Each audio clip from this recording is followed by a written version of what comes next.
Spotlight. I'm Kathy, your host. I also have Bill and Josie, though, here as co-hosts as well. And we have Kevin Andrews back today.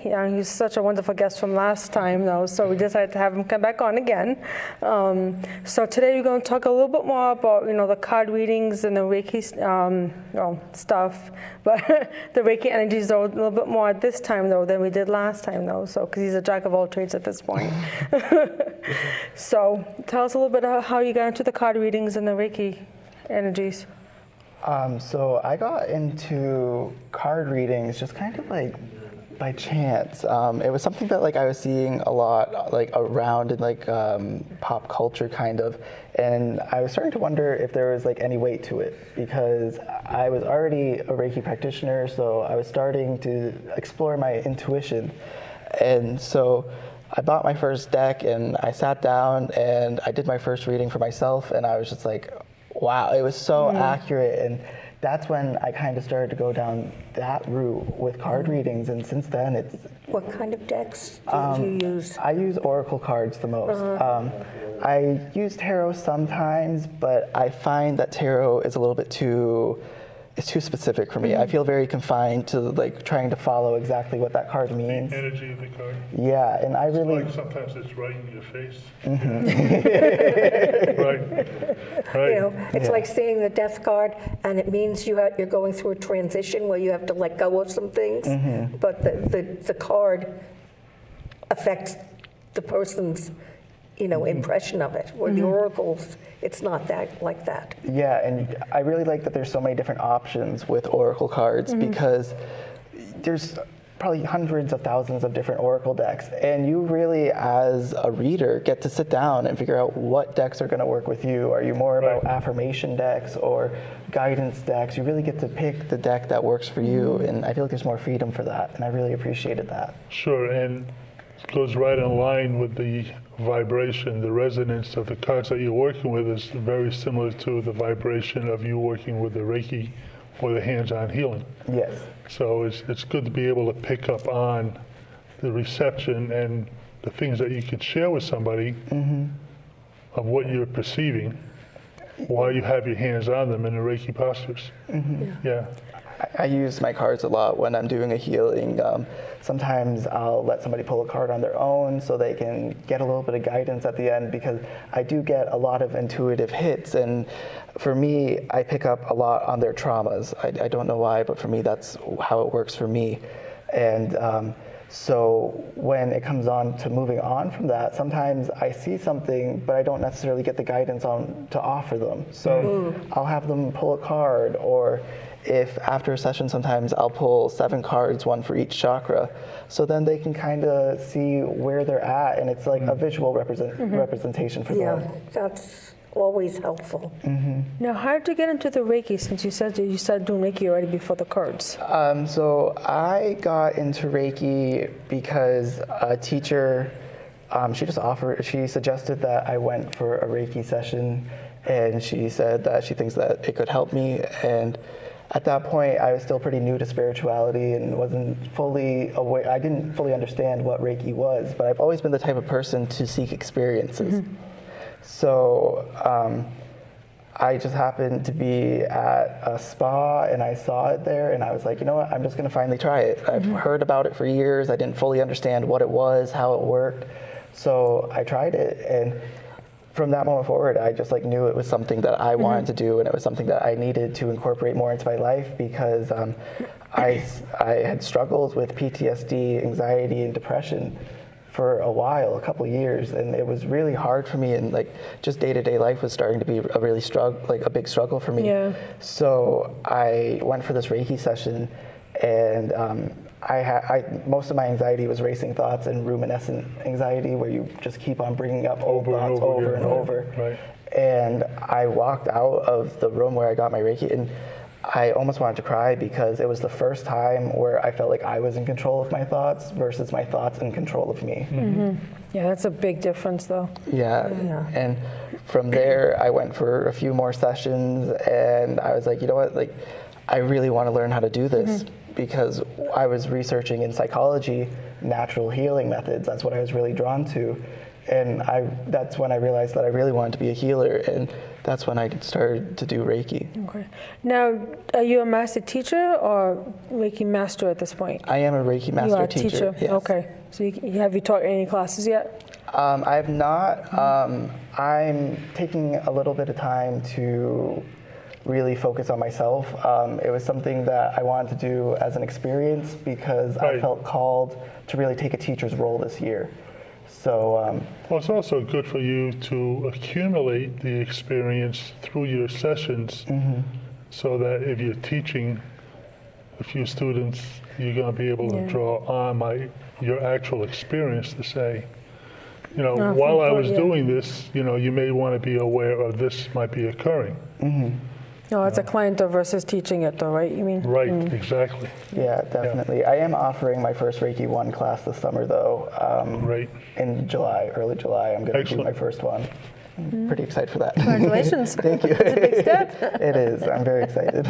Now, do you practice out of home or an office? So I have an office in New Bedford that I work out of on Tuesdays. I also have a home office, and I do home visits as well because I have a portable table. Oh, good. So you can travel to them as well. Yeah. I find some people really like that. Yeah. Well, yeah, there are some clients that just feel comfortable in their own home. Well, and also you're so relaxed after a session Yeah. that you don't want to get in the car and be tortured again. Sometimes it's hard for people to travel to you though too, so it's nice to have that option Yes. as well though too. Right. Well, again, some people want to get out of the vibration of where they live because that may be some of the The cause for the reason for why they're looking for some healing. I just find that especially with parents, like they need to get out because their house like doesn't feel safe for them all the time. with them when they have younger children, they kind of feel like they've lost control of their own safe space. So they do appreciate being able to get away and be in somebody else's space for a little while. Now, is there any one particular, without disclosing too much or identifying the person, though, was there any one particular session that was mostly profound to you, like when you were given the Reiki? Yes, there was. It was really the first time I've gotten intuitive hits when I was doing healings, and really there was this one healing that I did with a girl, and I had this crazy vision where I basically saw myself going into her solar plexus chakra, and then I was in this room surrounded by TVs, and they all turned on and they were all playing the same video essentially on repeat of her coming home from school, super excited to show her mom something, and then when she showed her mom, she just went, "That's nice," and then, so I was like, okay. There was a lot of disappointment with that. There was a lot of disappointment and a really letdown. And afterwards, when I was speaking to the client about what had happened, she said she remembers that experience very vividly, and that it has led to issues because she doesn't always feel validated, and sometimes she's seeking it and she doesn't always get it. But for me, that was the first time that during a Reiki session, I had a really visual experience. And also, when I spoke to her later in the weeks to come, she said that she really felt that she got healing to that. That was my next question. Yeah. Next question, yeah. She felt like she really got healing to that, and she felt really validated in that experience. So for me, as a healer, that was just it really affirmed me. I got an affirmation and a validation from that. Yeah. So, how long have you been reading cards for? I've been reading cards, I would say almost 2 years. Okay, so you've been on the path for Reiki for a while then too. I started Reiki Before the cards? before the cards, but not too long before. Okay. Because I don't know. I started Reiki, and then I was like, I really want to figure more about the spiritual community and stuff like that. So I started exposing myself to more modalities within it. Right. So what actually got you interested where you want to pick up a deck of cards and do some experimenting to get a feel? What led you to that? I had people in my life who were using cards. Gotcha. I'm a very private person usually, so I was not open to receiving a reading from somebody because it wasn't something that I was comfortable with. And I was in the store one day and I saw a deck of cards, and it was when they really call out to you and you feel called, and I was just like, today's the day. and I reached out. I got the deck of cards, and that's when I went home and did my first reading for myself, because receiving a reading from somebody else wasn't something I was comfortable with at that time. Right. Now, do you exchange readings though with other readers as well, though, or that's something you don't do? I do Now now. you do? Now I'm much more comfortable with receiving readings, psychic readings, card readings. Now I'm at a space where I'm comfortable with it, and I think it was just triggering for me at the beginning of my journey, for somebody to know something about me that I didn't reveal to them myself. So, but now I'm at a space where I'm very comfortable with that. Now, I'm sure by now you've probably got a lot of positive feedback though for the readings that you give other people as well. Is there any one particular one though that's like really kind of stuck with you, or just a combination of a few? Yeah, there was this reading that I did once, probably 6 months in, because when you first start, you're just like, I think it might say this. I'm not 100% sure. You're hinting at things. Right. So it was the first time that I really gave a reading where I felt super confident, and I said, you're struggling with your dreams, you're having bad dreams about an ex that's been in your life, and that stuff. And I said it with extreme confidence, and I was able to just get it out there. And she said every single thing I said was correct. And for me, that was like that was a big moment for me. Right. A great aha moment where you feel validated. Yeah, and I don't have to question myself anymore. Right. Yeah, so after that, though, you're a little more confident in what you were getting, even though it makes no sense to you as the reader. Yeah. But to them, though, it makes complete sense, though. It is. Some of the cards actually, when they state something, they also state a solution. Like, you need to do some praying on this. You need to spend more time focusing on yourself. They give you some sort of suggestions to help with the issue that's come up. Those are not the decks that I'm drawn to. I'm much more drawn to cards that have like one visual, a number, because I like to kind of reference the numerology, and a name.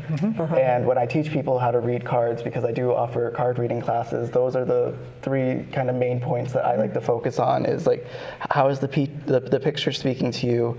How is the word speaking to you? And how is the number speaking to you? Okay, so you dipped into numerology too. Yeah, a little bit. I spent a long time with that. Yeah, I have to. In fact, a friend, Doris Ann Bridgehouse, Yes.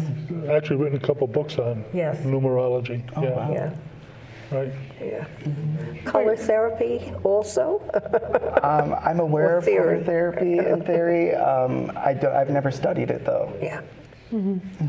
Yeah, so, I mean, no one's ever come to you asking for, like, okay, what should I do in a reading? You're hesitant, you're hesitant in that. People do come and they want exact guidance on how to do it, what to do, and their definite answer. And I like to approach my readings as more of, I kind of consider it like a life coaching session a little bit, where I like to use the cards to identify what's going on, what you're struggling with, and solutions to that. Right. And then I might pull a card or two to say possible outcomes. I never like to offer this is going to happen. Right. Because I did have an experience once where a girl came to me and said, I have a big test coming, and am I going to pass? And I did a reading and I said, yes, there's abundance, like you're definitely going to pass your test. And then the test came and went and she failed. And me and her were speaking about it, and I was like, well, what happened? What went on? And she said, well, you gave me a reading, so I didn't study, and then I failed. Oh. And I was like, okay, well, the future, that's when I kind of realized, like, when you give a reading, it's not set in stone. No. Right. And I was like, you had the intention to study when I gave the reading. Right. And when I gave you the reading, you went on a new path with a new intention. Right. Right. So, right. Yeah, a lot of times Yeah. when that comes up, though, it's like I tell people, it's like, you have to do the work, though, for this to happen. Yes. Yes. You can't just not do it and expect to just pass. You know, so that's probably what you've learned, though, since then as well, though, too. yeah, It's like definitely. we got to do the work, though, for it to, No, I come definitely out that stress way. that, Yeah. like you have to do the work, that you kind of have to jump and the universe will catch you. And these are all possible outcomes if you really do stick with it and you follow the advice that's in the reading. Yeah, and always respect that there's free will. Yes. And people will surprise you. All I can do is really read the energy of the situation at that moment, and energy is always changing. It's energy. It's moving. It's not set in stone. What's happened with me a couple of times when I give people readings, because I'm a medium and I read cards as well, is that, you know, if they're asking about a relationship though, whether it's romantic or, you know, regular like friendship or business relationship, I tell them, it's like, well, this is what's most likely will happen, but you have to understand it's their option though too. They gotta want it though too. You know, so it's, you know, that's where the free will comes in. That's been referenced though too. It's like, you may want whatever you may want the relationship, but the other person's gonna want it too. Definitely. You know, so it's a duality with that though. So it's their choice though too. What's happened, one specifically was like, you know, it's like I see it possibly like a split and they're coming back, but it's up to him though too, because I felt a lot of resistance from the other person. Yes. You know, it's something that it's like I was seeing something like possibly change in their mind, but it definitely wasn't one way or the other. But it's like I felt a lot of resistance. So I told him, it's like most likely I do see like a split and then coming back, but there's got to be something with the other person as well though too. Definitely. You know, it's like she was disappointed, but I'm like, I'm sorry, I can't lie to you or, you know, go on false pretenses either. Yeah, people You know, very often. I don't want to misguide you. Right. They want an answer, a specific answer. They want that specific answer. And that's hard to deal with. It's hard when you can't give it to them, and sometimes people get very upset when you don't give them the answer that they want. And going back to the relationship readings, even just platonic, romantic, I find very often that people are asking for me to do a reading on somebody else. Well, how do they feel about me? And that's really something that I'm not comfortable with, because it's like, it can be extremely personal. Like you're tapping into an energy that can tell you a lot of things about somebody, and they didn't give me permission. Right. Yeah, so they have to respect the boundaries as well though too. Yeah. And you'll find if you actually went ahead and did that, because the universe knows it's disrespectful, you will not get reliable answers. And this, I think, also goes into the train of thought that, along with the card reading and your Reiki practice, the background that you have with the theta, being able to discern what is approachable and what isn't. And if it is approachable, what's the best way to kind of just plant a suggestion of something that might help them resolve the situation themselves. Yeah, definitely. And I feel like my psychology background also plays into that, because I feel like I've gotten readings from people where they're very abrupt, and it's almost triggering the way that they're wording things, and they're saying things as definites, and they're telling me how I feel. And for me, I don't like to be told how I'm feeling. So I always try to offer things as almost like a suggestion. Sounds like Donald Trump. Yeah. Yeah. So I like to say it a little bit more like, I feel that you might be struggling with this, rather than you're struggling with this right now and this is how you fix it. Because for that, I would never receive that well. So I like to offer it in a way that's non-triggering and really gentle. Yeah, definitely soften the message. And most people are more open to it that way. Definitely, because I don't want to ruin somebody's experience where they come for this reading and I tell them about a trauma that they experienced, and it's going to keep on resurfacing. And then they're scared to ever get a reading again or work with somebody who's psychic. So I would instead word it in a way that's gentle, and like you might be caught in a cycle that you've experienced before in your life. I might word it more like that, so then they're more open to it. I've actually had a client come to me about this one experience that they've been told about from another medium. Now, if someone goes to another medium, that's fine too, but I told them the same thing that the other mediums told them. I'm like, look, you have to deal with this matter at hand, because if you don't, you're going to keep the skin in the same message, and you're not going to get beyond anything else, because you have to deal, this is the big thing you have to deal with. Yes. And that's hard for some of them to hear, but you have to soften that as well for them to be open to it.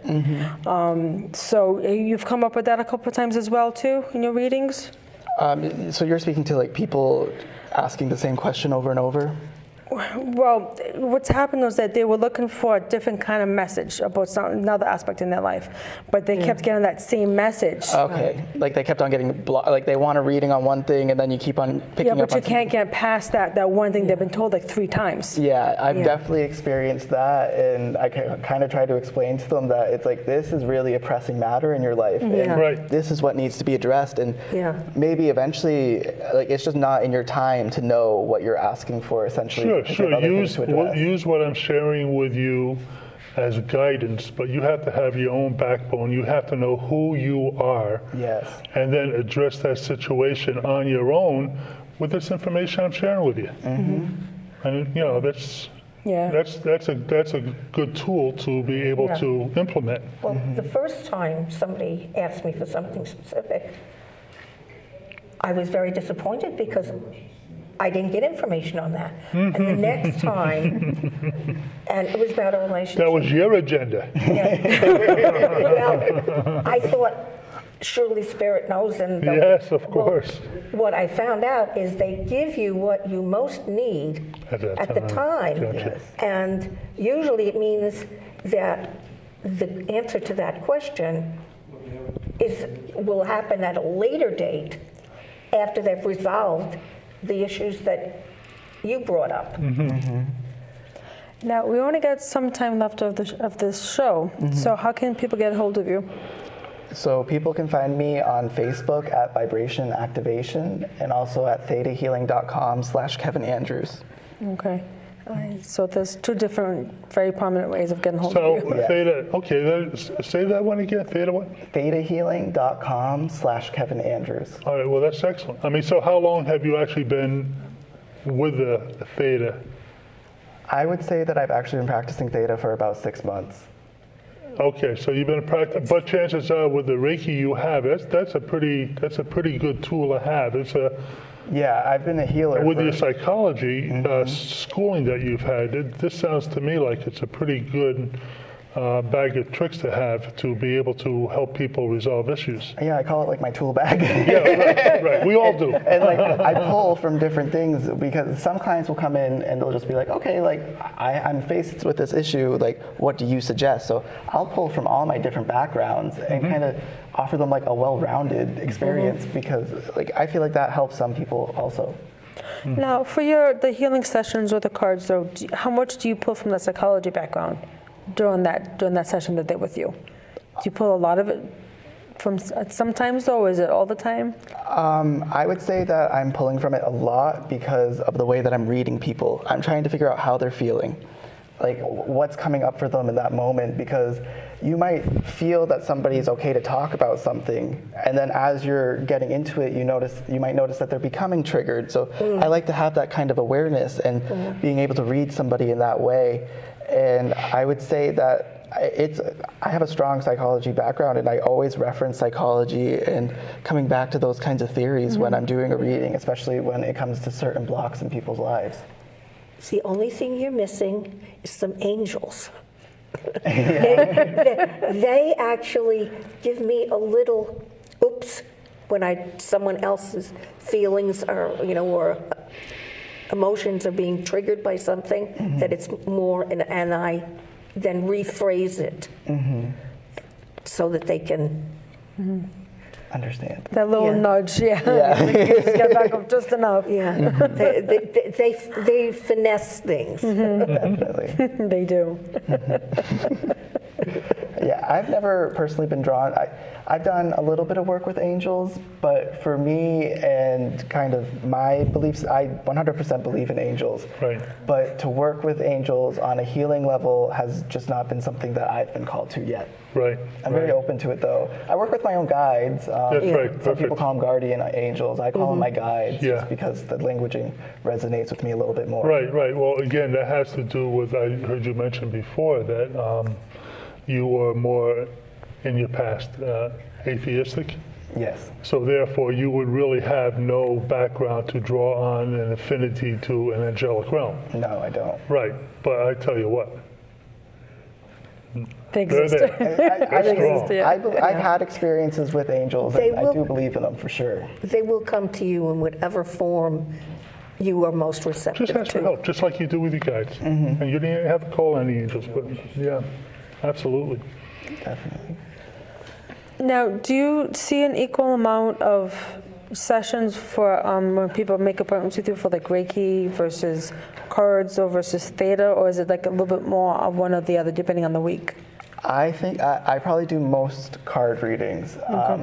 I feel like that's what people are looking for the most at this time, especially more in my age range. People are looking for a lot of guidance. Oh, not just your age range, trust me. But I've noticed with people my age that when it does come to something like theta or Reiki, they're much more motivated to want to learn it for themselves because I think people my age, we're very independent. Like we want to be independent. So feeling reliant on somebody else doesn't always resonate with us. So especially for me, that I worked with a few clinicians and then I wanted to do it on my own. So I think people are definitely a lot more attracted to learning how to do it for themselves.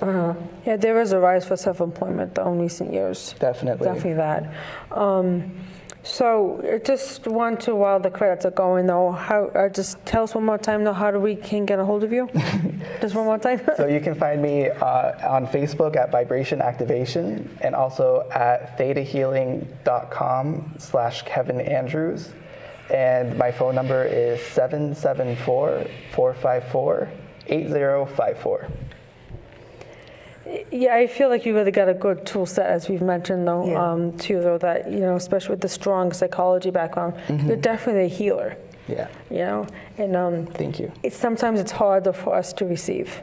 So we just have to remind ourselves of that as healers. We always have to remember to take care of ourselves. Yeah, Because we always want to give, but we forget to receive. always. I've experienced that, yes. You know, they when still you're remind me. collapsing. Yeah. And they're telling you, it's like, okay, you gotta slow down. Yeah, and you're like, I don't want to. That's the human part of us that we just don't want to just stop and just be. But sometimes we have to do that as well, though, too. As much as like giving guidance to others and help healing others in their path. Well, that's when you call on the mindfulness and the meditation. Yeah, for yoga, for me, I have a daily yoga practice that's all about me. Because teaching yoga and doing yoga in a class, it's two very different experiences. Oh, so you teach yoga, okay. Yes. But I know you took yoga classes, though, but I didn't know you taught it. Okay. Yes, I do. Yeah, it's just... Do you teach yoga at home or are you working for someone else? I'm not in a studio yet. I'm working on that. Yeah, it feels like that's going to get there real soon for you, though. Yes, definitely. Yeah, for sure, especially with all the tools you got going on and the different things. Yeah, more people are enjoying yoga. And it's not just for I'm doing the dog pose or whatever, or what it's doing for the muscles. They also want to know what it's doing for the spirit. Definitely. It's such a huge component these days, though. Yeah. So I'm just like, the dogmas, though, and stuff like that, though. Everything else is coming in with it. It's kind of like the back way to get into, like, the wholeness of us, of each of us. Yeah, and I know some people will start off, especially for me, it started off with just doing the poses. And then you realize that there's a lot more behind it, especially when you get with a teacher that can show it to you in that way. Yeah, We had one guest on here that was an excellent instructor in yoga, and I had taken a class with her. Yeah, it's just really one good nice. thing about this stuff, though. No two sessions are the same. Never. Well, Never. Let me ask you this. I'm being drawn towards putting this out there. I don't know if one of our viewers could use this, but a hand position that you could use for yourself, such as somebody having heart issues or somebody having lung issues, just by taking two hands and holding them over your chest, over your heart area, and you start to feel the energy to flow into your heart or into your lungs. Is there any type of Reiki position that you think would be good for just somebody to use for themselves? Like they wake up in the morning, what's the first thing they should do? What do you think? I agree with the heart, but I also go for the solar plexus. Beautiful. Because I find that most people that I work with have that's a something great with the balance. solar plexus. That's a great balance. Right. Yeah. Something very simple, though, to do. Yeah. Right. Just when And- you're laying there, and then you also feel the breathing, so you're mindful. Right. Excellent. Excellent. So I just felt it was important to ask that because sometimes people can share something that the audience can do on their own Yeah. right then and there.